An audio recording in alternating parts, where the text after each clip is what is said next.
Fadjet, c'est l'été en Lorraine.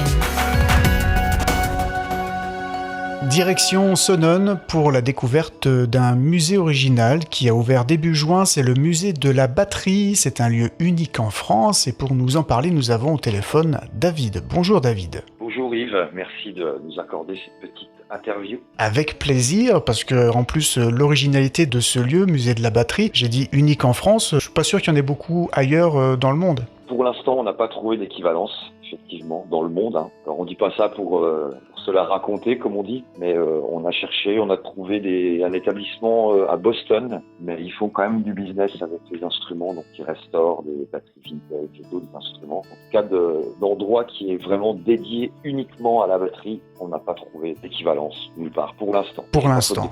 David, qui a le rôle de conservateur du musée aussi, vous êtes deux dans cette aventure, sachant que le musée est à l'initiative aussi de Jean-François Vassa, c'est ça ? C'est ça, qui est le collectionneur de toutes ces pièces.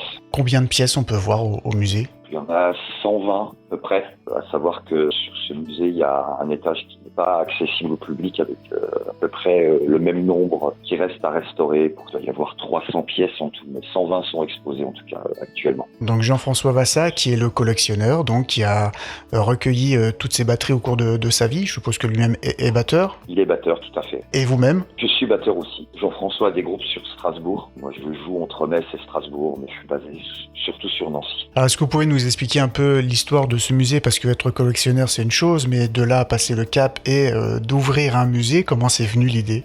Alors, j'ai rencontré Jean-François l'automne dernier. La rencontre est vraiment toute fraîche, je veux dire. Et lui travaillait déjà sur cette idée depuis 3 ans. Enfin, il avait fait l'acquisition de cet endroit déjà depuis 3 ans, donc il fallait qu'il stocke déjà toute cette collection impressionnante. Alors, moi, j'avais jamais vu autant de batteries au même endroit.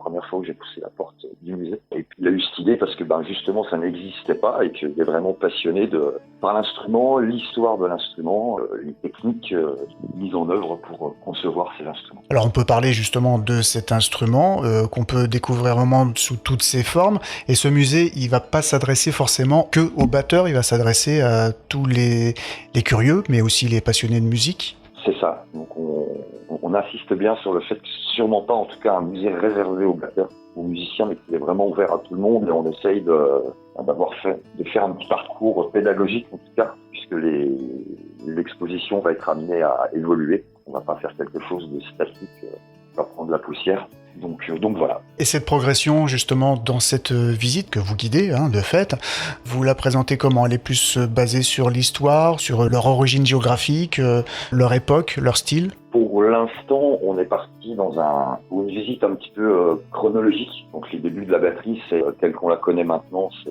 années 20, années 30. Vraiment des pièces, toutes premières batteries, on va dire modernes. C'est un instrument moderne, mais qui est fait avec des éléments qui sont anciens, les cymbales, ça date de l'Antiquité. Et il y a beaucoup à dire, en tout cas, sur l'histoire de cet instrument. Donc on commence vraiment au tout début. Et ensuite, on débouche sur une salle où c'est classé par pays, où on a vraiment des grandes marques, des marques un peu moins connues. Le musée, il a ouvert au mois de juin, début juin, c'est ça ? C'est ça, le 3 juin. Et quel accueil a eu le public à la découverte du musée ? Les premières remarques que vous avez pu avoir ?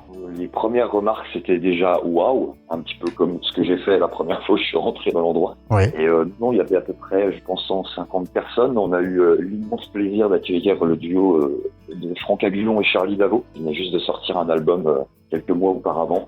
Donc c'est un duo de batteurs assez incroyable. Ils arrivent à raconter des histoires avec leurs instruments. C'était vraiment super de commencer l'inauguration avec 2 pointures comme ça de la batterie.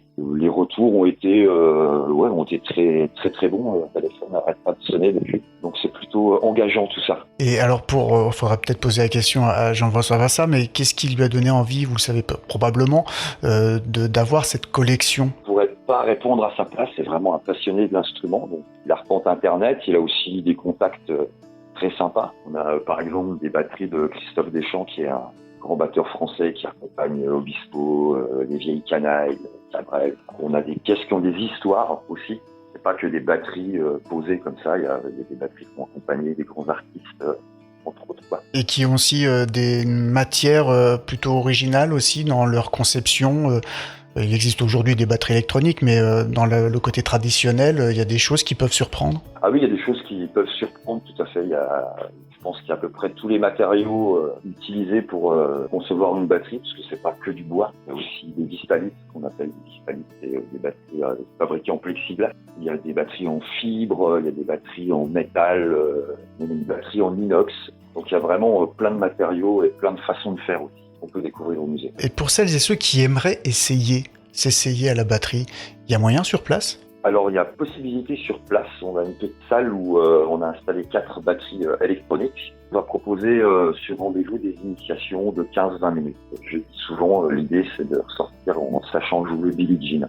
Voilà. Mais par contre, on va pas donner de cours là, dans l'immédiat, puisqu'il y a quand même une école de musique qui est juste à côté du musée. Pour celles et ceux qui seraient intéressés pour prendre des cours, on les renverra vers Yetubant, donc qui est le directeur de cette école de musique. Et pour le batteur que vous êtes, vous, ce lien avec l'instrument, il vient d'où et qu'est-ce qu'il représente pour vous ?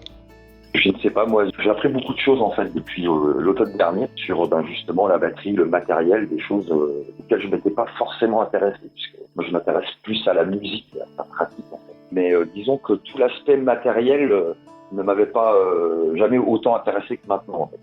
J'ai découvert en quelques mois des choses que je ne connaissais même pas, quoi. Après 25 ans de batterie. Donc, on peut inviter les auditeurs à venir à votre rencontre et suivre cette visite guidée au sein du musée de la batterie. 120 instruments déjà visibles et même le double peut-être à découvrir prochainement. Il y a des évolutions, des projets aussi pour le musée dans les mois, voire années à venir. Oui, on a en projet là d'aménager une pièce qui est pour l'instant qui nous sert d'atelier, mais qui est juste à côté. En auditorium, on va inviter des personnes à faire des conférences, des batteurs à faire des démonstrations, à venir parler de leur instrument. Ils voient les choses. On espère que ce sera fait pour l'automne qui arrive. On va s'y atteler cet été. Et vous êtes ouvert donc tout l'été. On peut venir quand au musée de la batterie ? Pour l'instant, les horaires évoluent chaque semaine. Il y a aussi des activités à côté, des concerts, des spectacles. Bon. Jean-François et moi, on n'est pas toujours là et on n'a pas encore trouvé quelqu'un. Il nous faut une troisième personne, évidemment, pour assurer les visites en cas d'absence. Donc, j'invite celles et ceux qui voudraient visiter le musée à consulter la page Facebook. C'est l'endroit où ils peuvent trouver vraiment l'actualité. Le site est encore en cours de construction. Sur la page Facebook, et toutes les semaines, on poste les horaires de la semaine. À terme, il est censé être ouvert quand même en permanence. Donc on vous suit, Musée de la Batterie sur Facebook et on n'hésite pas à vous contacter. Le Musée de la Batterie, c'est 8 rue de la République à Senones. Merci beaucoup David. Merci beaucoup Yves.